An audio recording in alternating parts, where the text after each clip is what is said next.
My significant other used me for years. My partner of 4 years and I broke up recently. He looked at me while we were driving home and told me that he did something really stupid that could have cost me my career and my livelihood. I'm finally done. He's cheated on me more times than I can count. Told me I was never enough. Told me I was too fat to have sex with him. Told me what to wear. Lied to me about everything. Never cooked or cleaned. And I mean never. Let his dog pee all over my home. Stole my money, stole my credit. Made me feel smaller than I've ever felt in my entire life. I was only good for taking care of him in whatever way he needed. For years, I've made my relationship look perfect from the outside. Kept all of the secrets, lied about how good the sex was, didn't tell people he cheated on me, didn't tell people how mean or controlling he was, made our finances look better by working extra jobs to make ends meet, threw him so many parties, made sure he always felt loved and special, got him presents and made him gifts. For some reason, the risk of losing my career was enough for me to finally be done. I kicked him out, kept the house and the car. I'm starting all over. I feel so afraid. I feel so alone. And I'm afraid if I tell my friends what's actually been going on, they're not gonna believe me. I'm afraid it's just gonna look like I'm just being shitty. I know this is my fault. I've co-signed his shit for so long. But I hope my friends believe me. Since we have broken up, the truth has come out, but he never had any intention of being with me long term. He was disgusted and repulsed by me, and was only with me to help him get from point A to point B in his life. He wanted to continue to use my credit and my money, anything he could do to get what he wanted before he could dump me. I feel like that's been my entire life. My family only wanted me for the Social Security check from the government. No one ever wants me for me. Coming to the realization that I've been in an abusive relationship for years is one of the hardest things I've ever done. I always thought as long as I wasn't in immediate life or death danger, it wasn't abusive. I feel really afraid.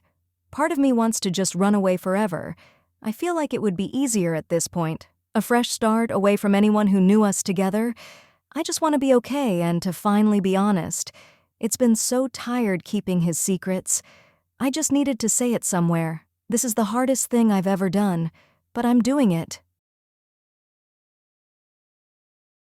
I hide behind my husband. I am like one of those distinctive foods that is beloved by a particular culture, but considered absolutely vile to outsiders without the palate. I am definitely not to everyone's taste, but I'm a delight to those who like my peculiar intensity, mainly my family.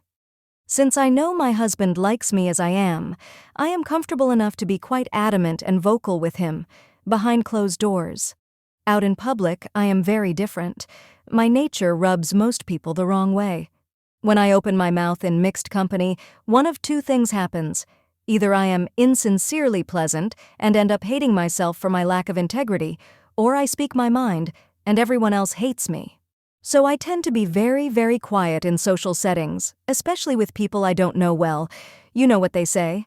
If you don't have anything nice to say, don't say anything at all. So I don't. I keep a lid on my short temper and sharp tongue.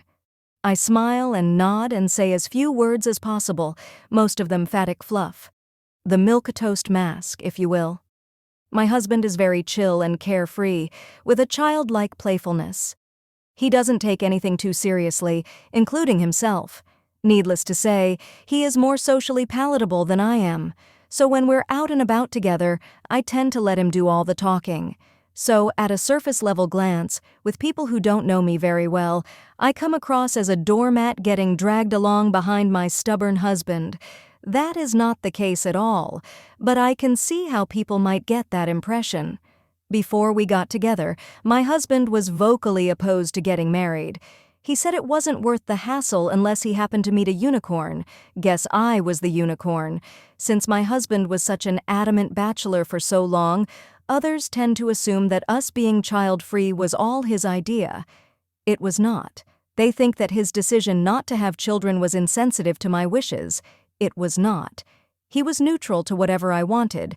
I was the one that made the call to be child-free.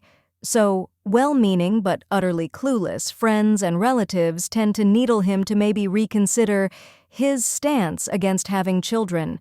Maddeningly, much of this is allegedly for my sake. They see themselves as standing up for the poor, meek woman who can't speak up for herself. The fools.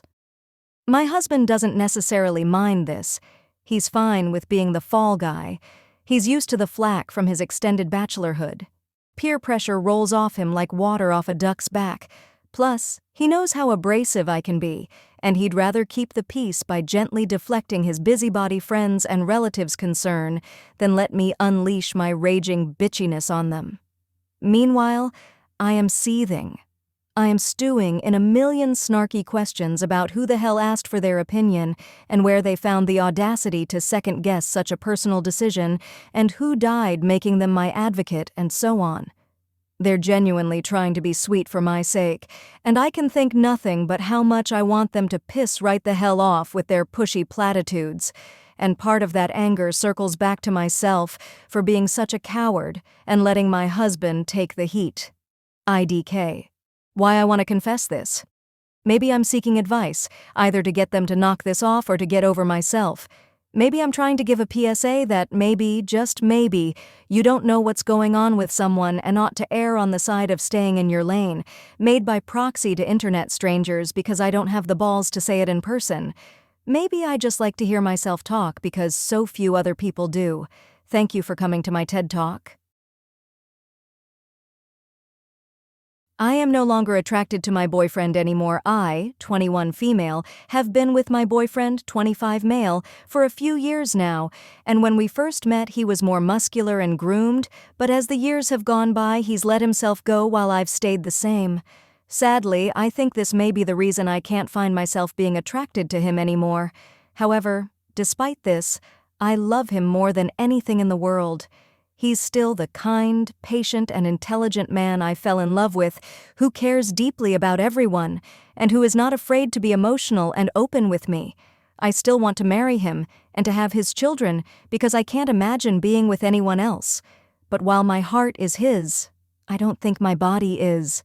I've tried suggesting ideas to spice things up in the bedroom, or giving him critiques, but he seems to get a little defensive or upset about it, so I've just decided to drop it and have resorted to faking when I finish and focusing more on his pleasure.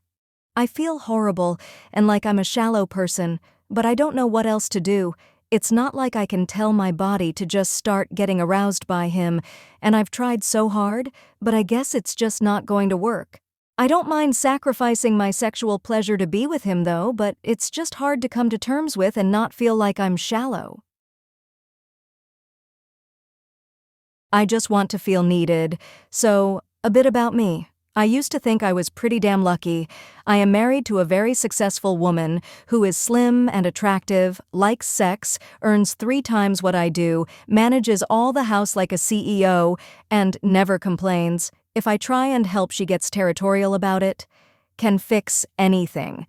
Engineer, has invested our finances well, and doesn't question anything I do. It made my life very easy, but I am beginning to realize that I don't really do anything. I make no decisions, and mostly, she does not even ask me. To give an example, we recently had a room added to the back of house. She met with the architect and the builder, organized the trades, and project managed the bloody thing. When the plumber asked me a question, I didn't know the answer because she never even told me what we were doing. She never consulted me on where the kids would do to school. I do not know what their after-school activities are. I don't have the passwords to the fucking bank accounts. Now I think about it, I don't even have a say on dinner because she plans it out a week in advance and does the shopping and the cooking. I just kind of exist in this relationship, with more independence than one of the kids, but not more say. What made me realize this is that about 6 months ago, my best mate died.